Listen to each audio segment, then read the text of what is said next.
आप सभी का बहुत बहुत अभिवादन। मैं विशाल गुप्ता आपका अपने इस YouTube चैनल सवाल सरकार पर बहुत बहुत स्वागत करता हूं।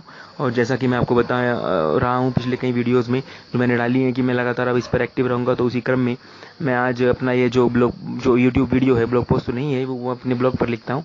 तो वो मैं ये YouTube वीडियो है, ये मैं इसमें आपको बताने वाला हूँ हिंदुस्तान के एक बहुत बड़े उद्योगपति के बारे में, जिनका नाम है नारायण मूर्ति। उनका पूरा नाम है NR नारायण मूर्ति। अगर बिल्कुल पूरा कहें तो नागवार रामाराव नारायण मूर्ति। इंडिया में एक बहुत बड़ी सॉफ्टवेयर कंपनी है इन्फोसिस, वो उसके मालिक हैं। इन्फोसिस के टेक्नोलॉजीज के वो संस्थापक भी हैं, उसके मालिक भी हैं। और मैं आपको बताऊं कि कभी आपने सुना होगा कि एक बार इंडिया में सत्यम कंप्यूटर के संस्थापक थे रामलिंगा राजू, उनको जेल हुई थी। उन्होंने एक मतलब कुछ इसमें गड़बड़ी की थी उनके खातों में। तो उस वक्त सत्यम कंप्यूटर्स जो थी वो चौथी सबसे बड़ी IT कंपनी थी तब। अब उसी क्रम में आप ये समझ लीजिए कि जो ये इन्फोसिस थी तब पहले या दूसरे पे थी, ये पहले या दूसरे पे ही रहती है। विप्रो जो अजीम प्रेम जी की है, और जो ये नारायण मूर्ति जी की है जो ये इन्फोसिस, ये और एक TCS टाटा कंसल्टेंसी सर्विसेज का भी वो टॉप पे रहती है। यही टॉप 3 कंपनीज हैं जो इंडिया में है। तो उनमें से मैं आज आपको इस इन्फोसिस के बारे में बता रहा हूँ।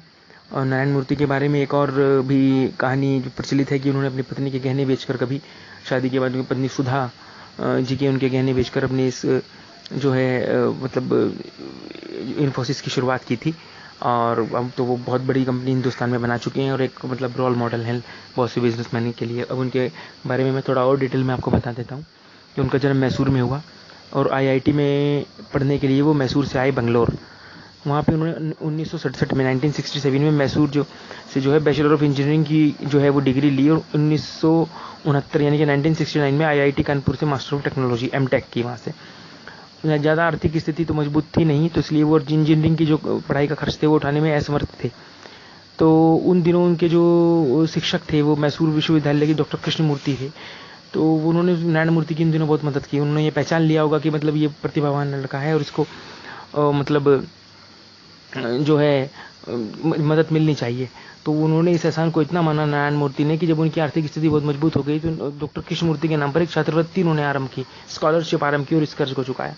उनके कार्य के बारे में थोड़ा जानते हैं कि एक पाटनी कंप्यूटर सिस्टम जो है PCS वो पुणे से किया।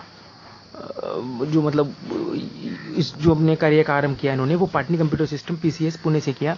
और वो अपने दोस्त शशिकांत शर्मा और प्रोफेसर कृष्ण के साथ उन्होंने 1975 में एक सिस्टम रिसर्च इंस्टीट्यूट की स्थापना की। 1981 में नारायण मूर्ति ने इन्फोसिस कंपनी बनाई, मुंबई के एक अपार्टमेंट में शुरू हुई और आज दुनिया में इतनी बड़ी कंपनी है कि मतलब बहुत बड़ी कंपनी मानी जाती है। हिंदुस्तान की जो टॉप 4 में, आप ये समझिए 134 करोड़ का देश, और उसमें जो लगभग सबसे टॉप 2 कंपनियों में से एक, तो कितनी बड़ी बात है। उनके साथियों की मेहनत इसमें रंग लाई और 1991 में इन्फोसिस पब्लिक लिमिटेड कंपनी में जो है वो परिवर्तित हो गई। उसके बाद तो ये इतिहास जो है लिखती चली गई कंपनी, और ये समझ लीजिए कि 1999 में कंपनी ने एक नया इतिहास उस समय रच दिया जब इसके शेयर अमेरिकी शेयर बाजार NASDAQ NASDAQ में इसमें NASDAQ इसमें रजिस्टर हुए। और शायद मैं इसको शायद ना सही पढ़ पाया हूँ उसमें कि NASDAQ उसमें रजिस्टर हुए। नारायण मूर्ति 1981 से लेकर 2002 तक कंपनी के मुख्य जो कार्यकारी निदेशक थे वो रहे। 2002 में उन्होंने इसकी जो कमान है अपने साथी नंदन नीलकणी को थमा दी। नंदन नीलकणी वही हैं जो आधार के जो है ना, जो पूरा आधार का जो प्रोजेक्ट था वो उन्हीं के हाथ में था। आधार कार्ड जो बनाने का नंदन नीलकणी, अपने इंटरव्यू में भी देखा होगा, एक प्रोग्राम आता है शायद दिल्ली दिल से ऐसा कुछ करके, उसमें नंदन नीलकणी का इंटरव्यू ले रही हैं एक एंकर, और वो है नंदन नीलकेणी। और उसके बाद भी जब उन्होंने वो नंदन नीलकेणी ने जो है कमान थाम ली, उसके बाद भी वो इन्फोसिस कंपनी के मार्गदर्शक के तौर पर उससे जुड़े रहे। 1992 से 1994 तक वो नेस्कॉम के अध्यक्ष भी रहे। और 2005 आया, उसमें नारायण मूर्ति को विश्व का सबसे बेहतरीन प्रबंधक चुना गया। 8वां सबसे बेहतरीन प्रबंधक, मतलब जो श्रेणी बनाई गई उसमें 8वें नंबर पर उन्हें चुना गया था।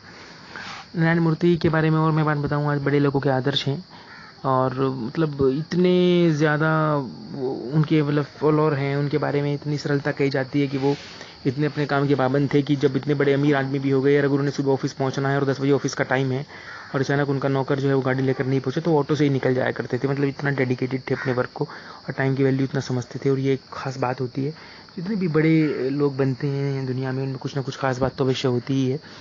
तो इतने बड़े मतलब व्यक्ति हैं, बिल्कुल डाउन टू अर्थ हैं, उनके बारे में कभी कोई इस तरह कोई विवाद में नहीं पड़े, शुरू ज़िंदगी में अपना काम किया।